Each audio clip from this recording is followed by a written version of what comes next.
Chaque jour, Charles et Carole vous présentent la leçon de l'école du sabbat.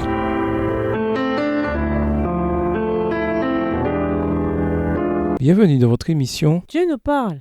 Sur de vendredi. Pour aller plus loin, nous vous invitons à lire le chapitre La loi et les alliances dans le livre Patriarches et prophètes, livre écrit par Ellen G. White. La requête patiente et tenace d'Abraham auprès de Dieu au nom du peuple de Sodome, Genèse 18, les versets 22 à 33, devrait nous encourager à prier pour les méchants, même s'ils semblent se trouver dans une condition de péché désespéré. De plus, la réponse attentive à l'insistance d'Abraham et sa bonne volonté à pardonner pour seulement 10 juste est un concept révolutionnaire, comme le souligne Gerhard Hazel. D'une manière extrêmement révolutionnaire,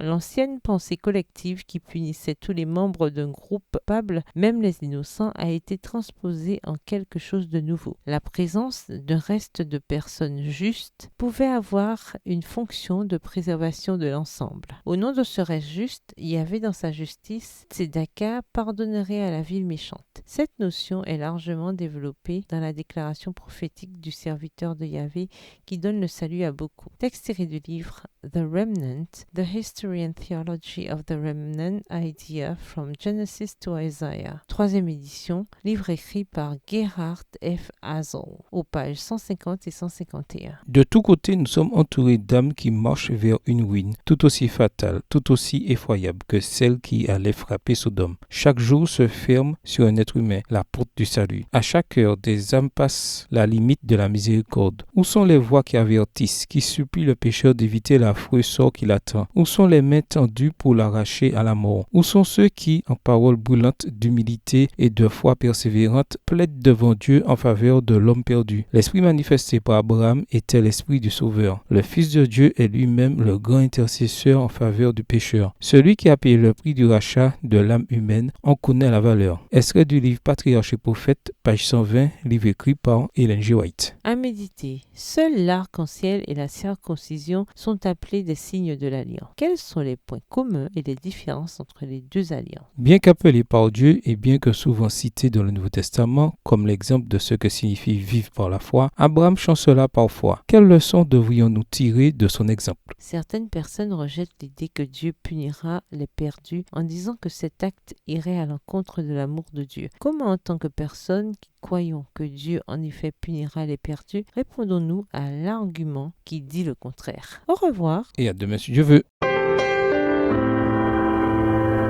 Dieu nous parle. Chaque jour, Charles et Carole vous présentent la leçon de l'école du sabbat.